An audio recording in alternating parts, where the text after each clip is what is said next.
No, soy Ayelén Salgado, vivo en la comuna de Peñalolén. ¿Y a qué me dedico? Soy estudiante, salí de cuarto medio este año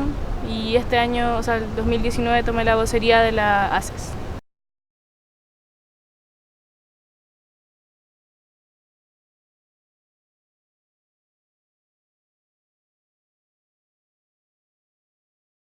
Primero parte por el contexto en el que estábamos en ese momento, que había que hacer un llamado a la empatía y decir cómo vamos a estar haciendo esta prueba, que además de que la criticáramos por tal y tal y tal, tenemos compañeros que están presos, tenemos compañeros que ya no están con nosotros, compañeros que les faltan su ojo, entonces realmente vamos a olvidar eso y centrarnos como en el individualismo de yo tengo que entrar a la universidad y realizar la prueba así como así, entonces creíamos que no.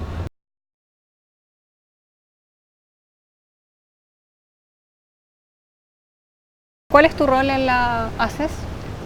Tomar la vocería, representar también en términos comunicacionales, en términos también de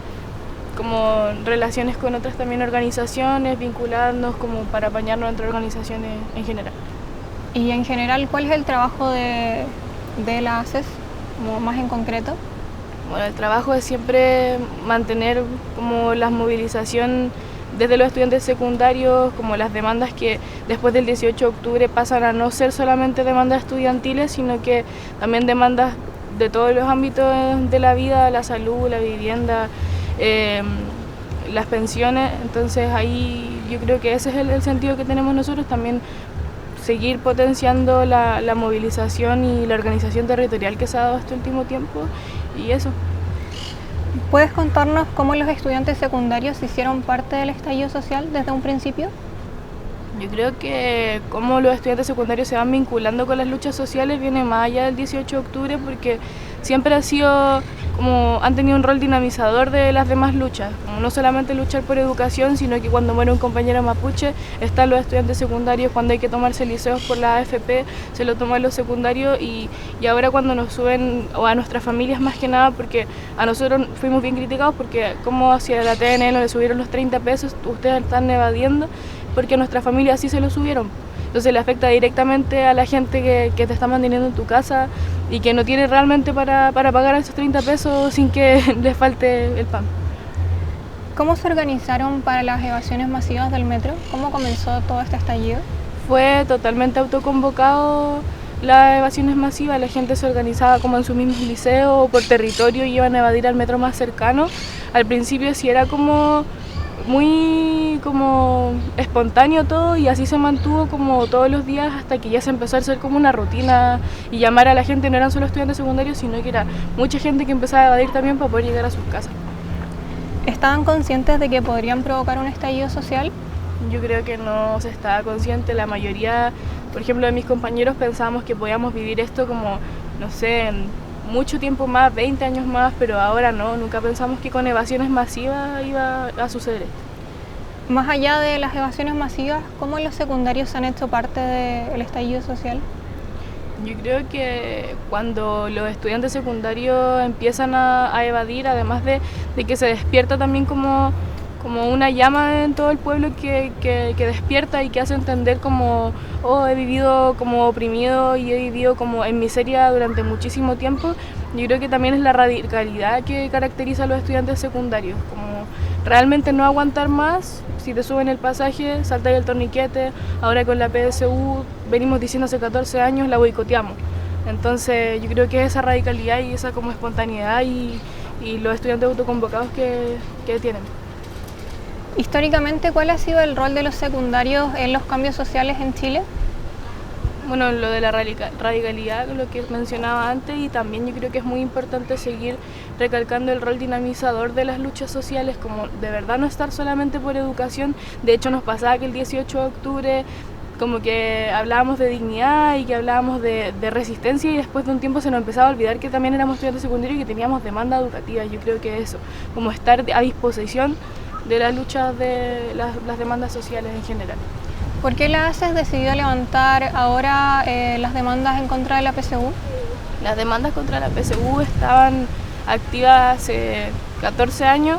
pero yo creo que también, como decíamos, que el 18 de octubre marca un antes y un después en nuestro país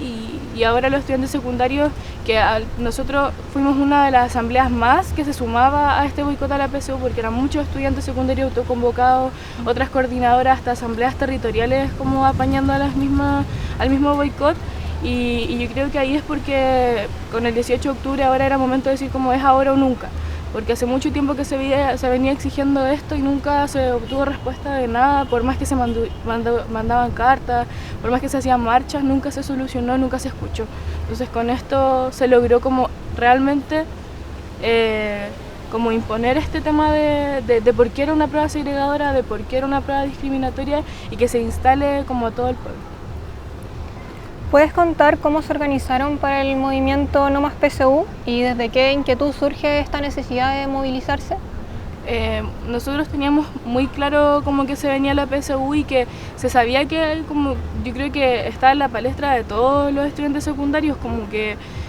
primero parte por el contexto en el que estábamos en ese momento, que había que hacer un llamado a la empatía y decir cómo vamos a estar haciendo esta prueba,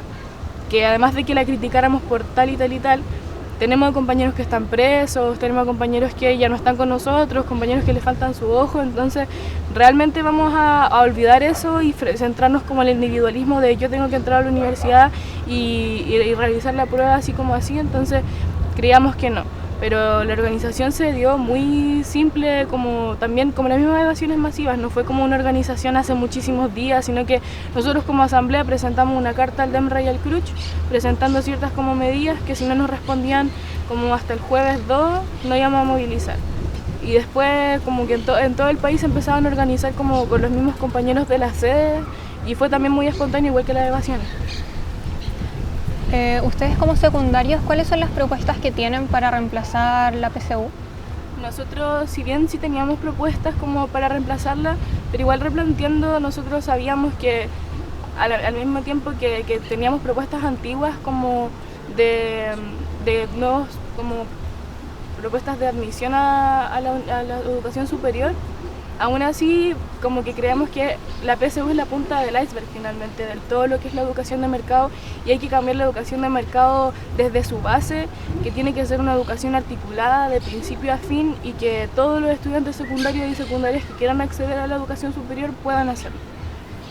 ¿En algún momento tuvieron alguna respuesta del CRUCH o del DEMRE? Las respuestas que se dieron fue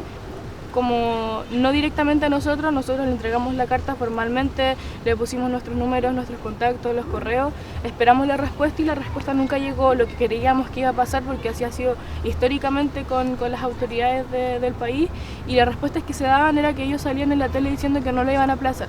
pero no se nos contestaba a nosotros formalmente. Durante las funas y los boicots a la PSU, ¿cómo fue el actuar de las policías y carabineros?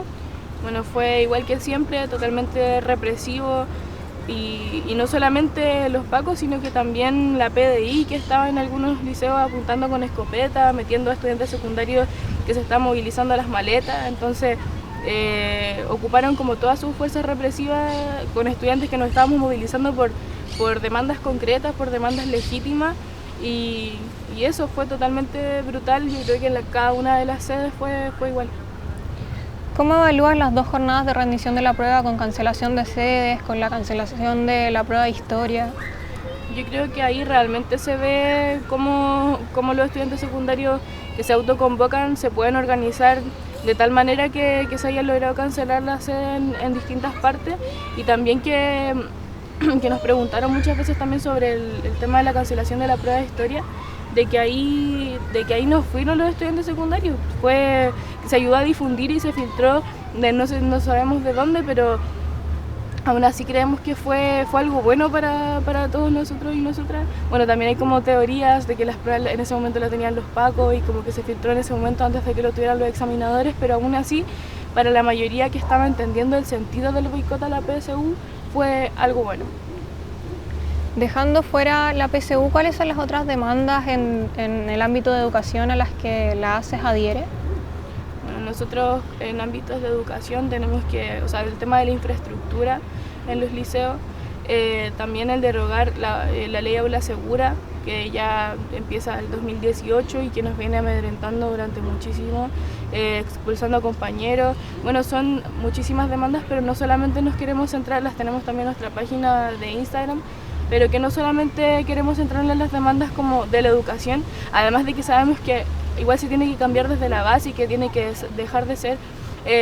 una educación de mercado y que sea realmente la educación como la vemos nosotros, que sea un ente transformador para la sociedad y ahí cambiar como todo el resto de lo que nos afecta a todos y a todas en nuestra vida.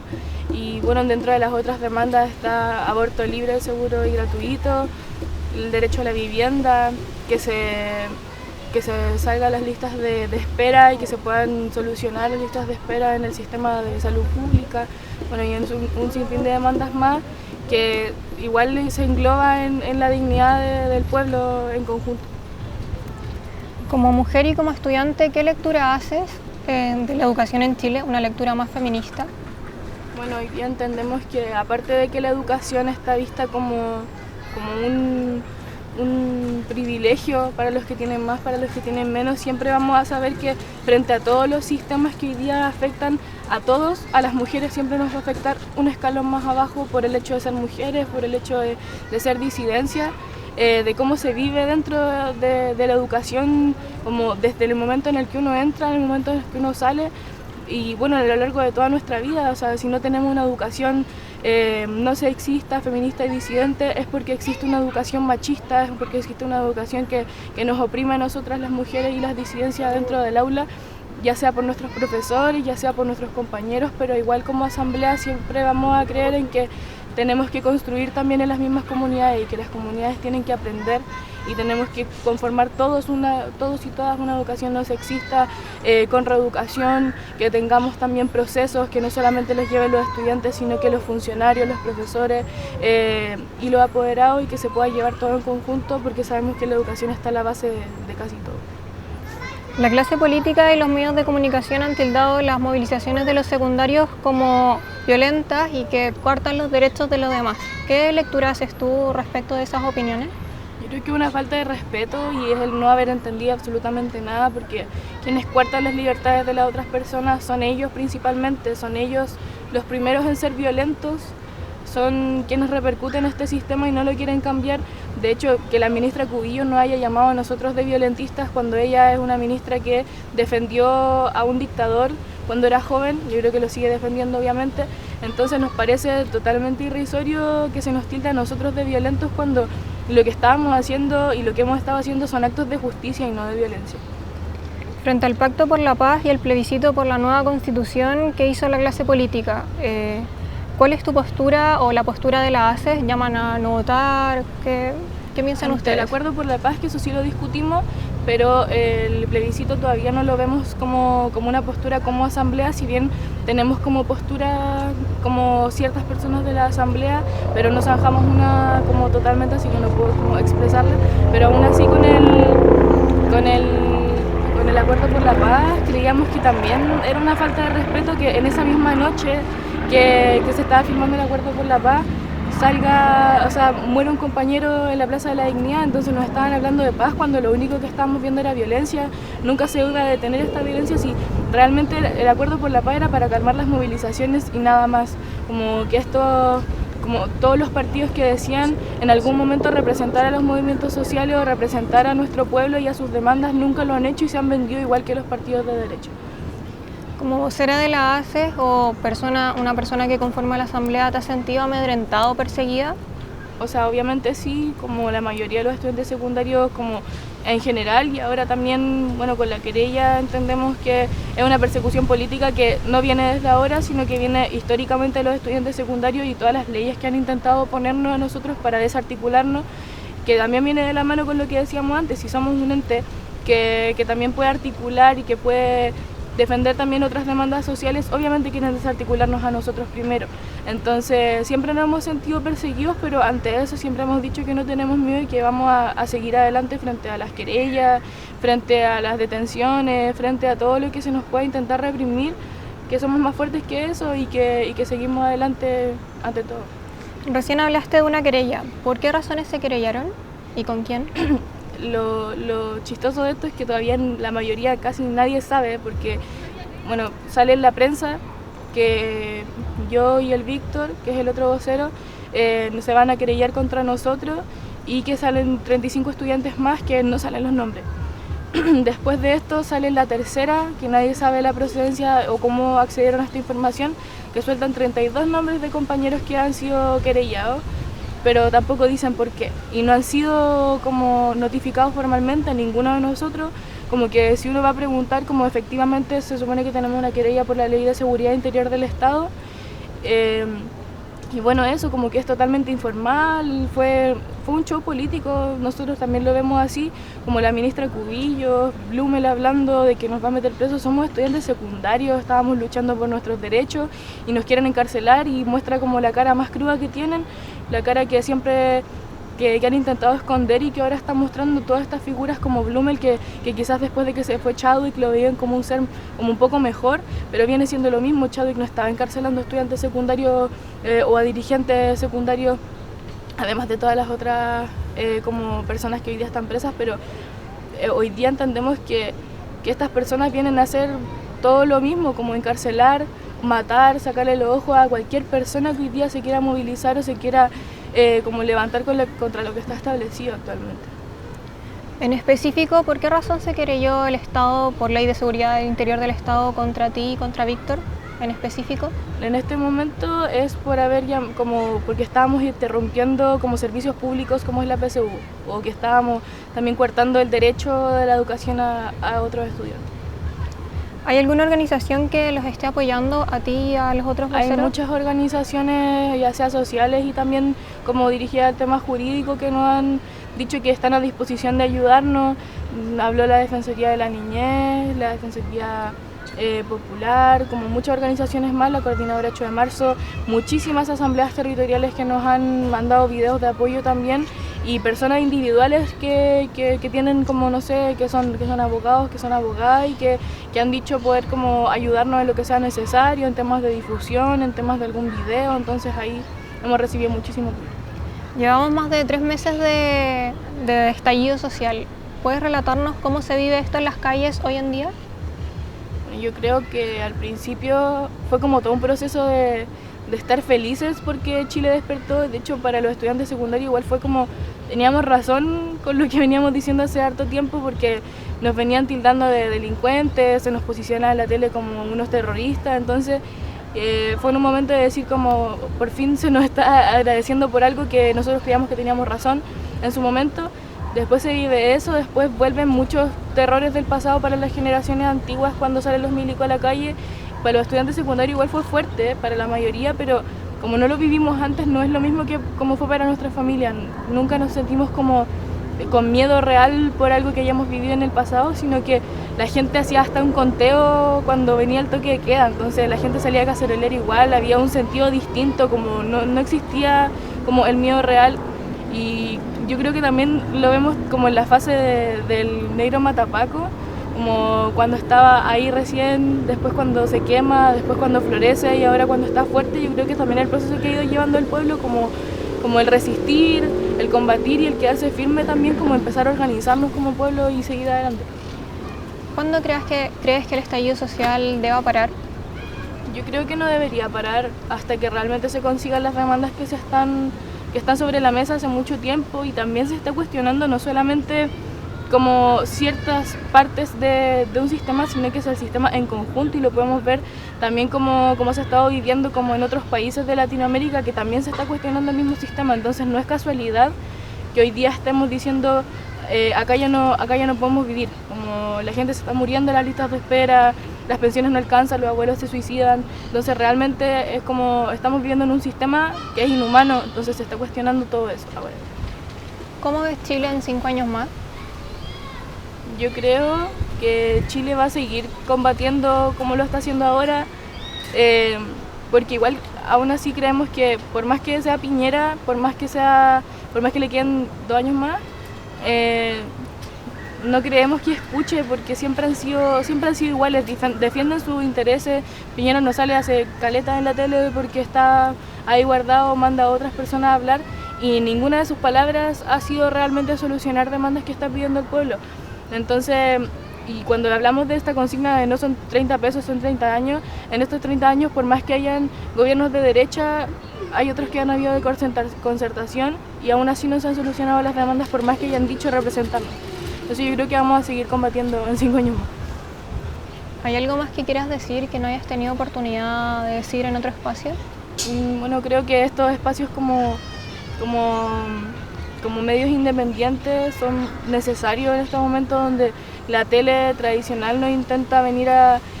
cuestionar nuestras formas de lucha, a cuestionar cómo estamos actuando como estudiantes secundarios y como pueblo, a cuestionar también la vida de otras personas, como por ejemplo es el Víctor, donde vienen a tildar de dictadura lo que hoy día estamos haciendo como estudiantes secundarios y que se dé el espacio real para poder hablar libremente, que no te censuren, que no te estén juzgando por lo que uno está diciendo, porque es legítimo, como que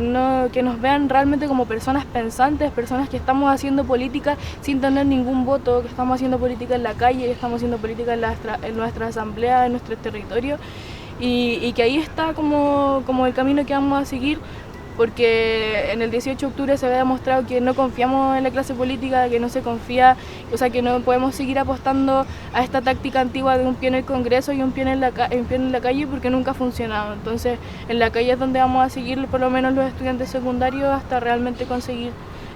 la dignidad de nuestro pueblo. Muchas gracias.